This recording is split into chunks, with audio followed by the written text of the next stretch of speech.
Admiral Mullen and I will briefly comment on the review's findings and our recommendations for the way ahead. We will take some questions, and then the working group's co-chairs, General Counsel Jay Johnson and Army General Carter Ham, will provide more detail on the report and answer any questions you might have on methodology, data, and recommendations. When I first appointed Mr. Johnson and General Ham to assume this duty, I did so with the confidence that they would undertake this task with the thoroughness, seriousness, professionalism, and objectivity befitting a task of this magnitude and consequence. I believe that a close and serious reading of this report will demonstrate they have done just that. We are grateful for the service they have rendered in taking on such a complex and controversial subject. The findings of their report reflect nearly 10 months of research and analysis along several lines of study and represent the most thorough and objective review ever of this difficult policy issue and its impact on the American military. First, the group reached out to the force to better understand their views and attitudes about a potential repeal of the Don't Ask, Don't Tell law. As was made clear at the time, and is worth repeating today, this outreach was not a matter of taking a poll of the military to determine whether the law should be changed. The very idea of asking the force to, in effect, vote on such a matter is antithetical to our system of government and would have been without precedent in the long history of our civilian-led military. The President of the United States, the Commander-in-Chief of the Armed Forces, made his position on this matter clear, a position I support. Our job as the civilian and military leadership of the Department of Defense was to determine how best to prepare for such a change should the Congress change the law. Nonetheless, I thought it critically important to engage our troops and their families on this issue, as ultimately it will be they who will determine whether or not such a transition is successful. I believe that we had to learn the attitudes, obstacles, and concerns that would need to be addressed should the law be changed. We could do this only by reaching out and listening to our men and women in uniform and their families. The working group undertook this through a variety of means, from a mass survey answered by tens of thousands of troops and their spouses, to meetings with small groups and individuals, including hearing from those discharged under the current law. Mr. Johnson and General Ham will provide more detail on the results of the survey of troops and their families. But in summary, a strong majority of those who answered the survey, more than 2/3, do not object to gays and lesbians serving openly in uniform. The findings suggest that for large segments of the military, repeal of Don't Ask, Don't Tell, though potentially disruptive in the short term, would not be the wrenching, traumatic change that many have feared and predicted.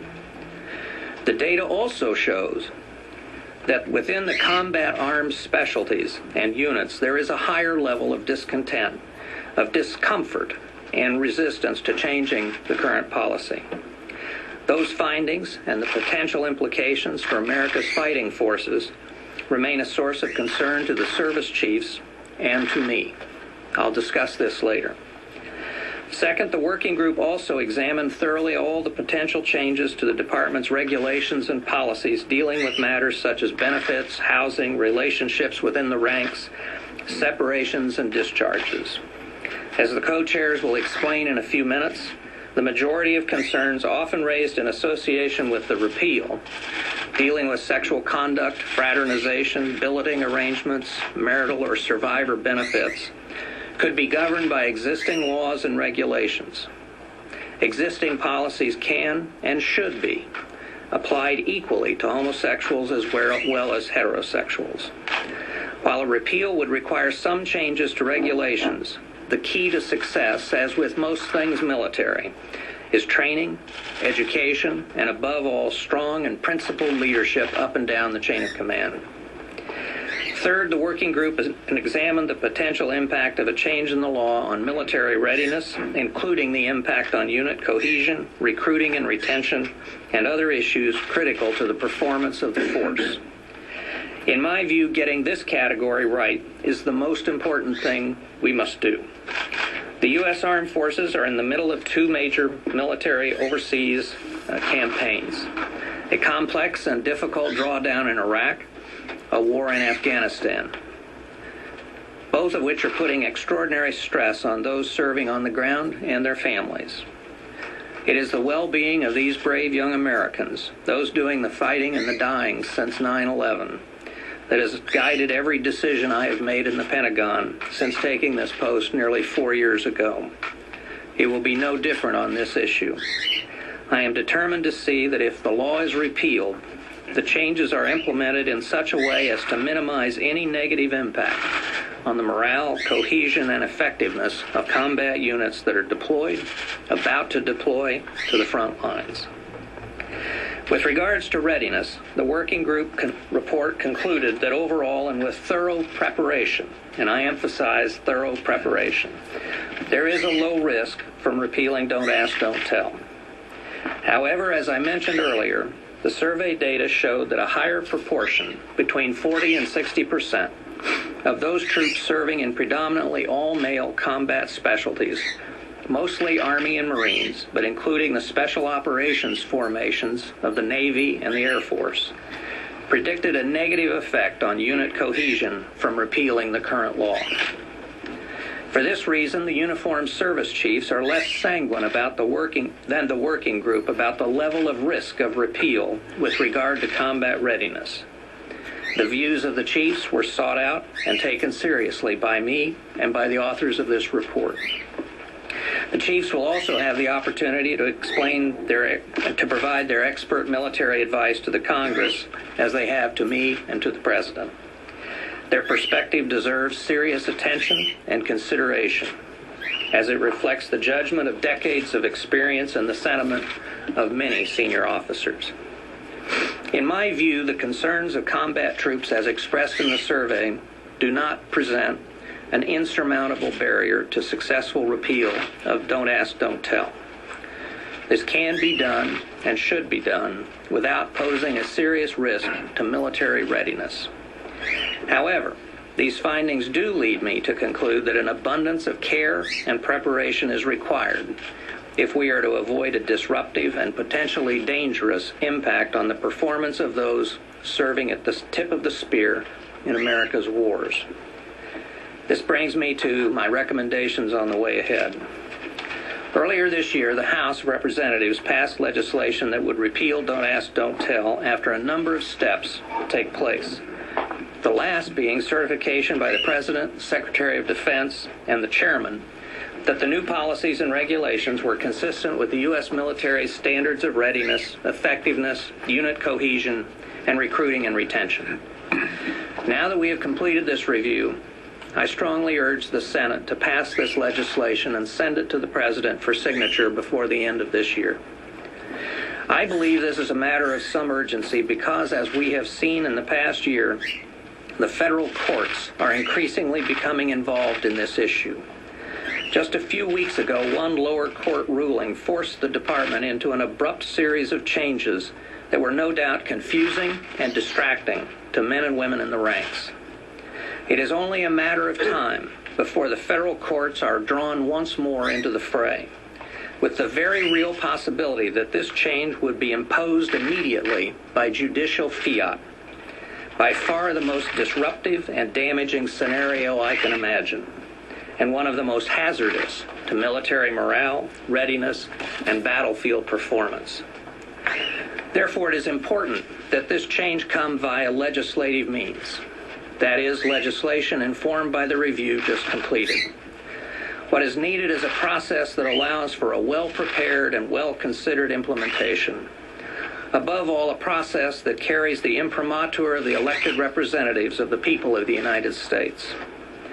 Given the present circumstances, those that choose not to act legislatively are rolling the dice that this policy will not be abruptly overturned by the courts. The legislation presently before the Congress would authorize a repeal of the Don't Ask, Don't Tell pending a certification by the President, Secretary of Defense, and the Chairman. It would not harm military readiness. Nonetheless, I believe that it would be unwise to push ahead with full implementation of repeal before more can be done to prepare the force, in particular those ground combat specialties and units for what could be a disruptive and disorienting change.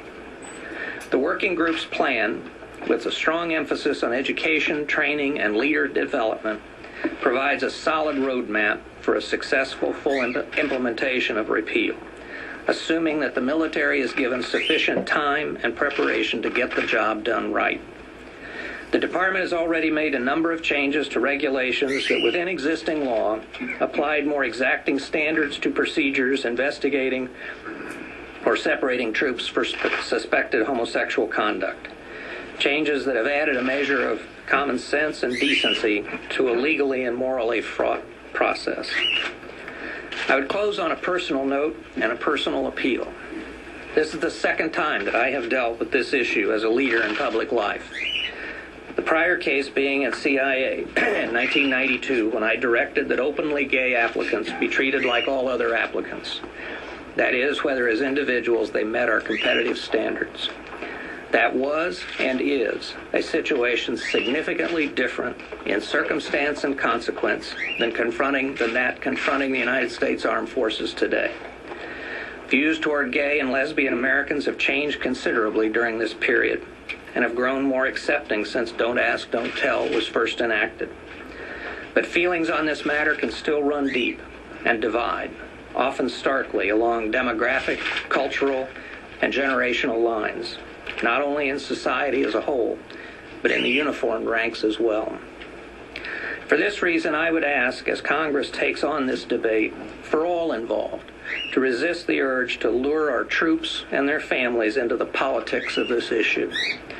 What is called for is a careful and considered approach, an approach that to the extent possible welcomes all who are qualified and capable of serving their country in uniform, but one that does not undermine, out of haste or dogmatism, those attributes that make the U.S. military the finest fighting force in the world. The stakes are too high for a nation under threat, for a military at war, to do any less. Admiral. Thank you, Mr. Secretary. I, too, wish to thank Jay Johnson and Carter Ham, as well as everyone involved in the working group for their extraordinary efforts over much of the past year. I fully endorse their report, its findings, and the implementation plan recommended by the working group. The working group was given a tall order, indeed nothing less than producing the first truly comprehensive assessment of not only the impact of repeal of the law governing Don't Ask, Don't Tell, but also about how best to implement a new policy across the joint force.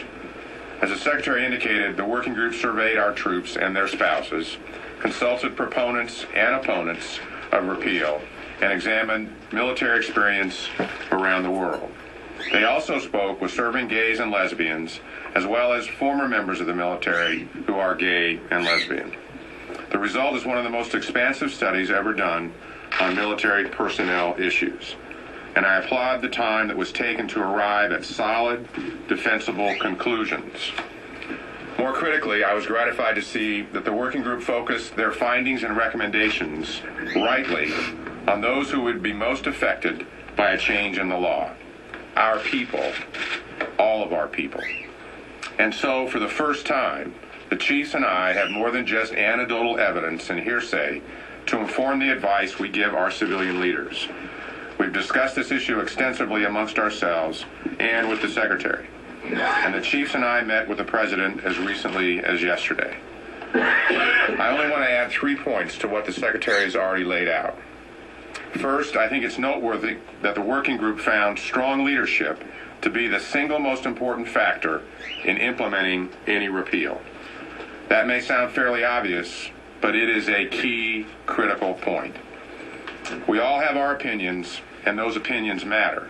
This is without question a complex social and cultural issue. But at the end of the day, whatever the decision of our elected leaders may be, we in uniform have an obligation to follow orders. When those orders involve significant change, such as this would, we need to find ways to lead the way forward. Our troops and their families expect that from us, and I think the American people do as well. Second, we've heard loud and clear that our troops also expect us to maintain high standards of conduct and professionalism,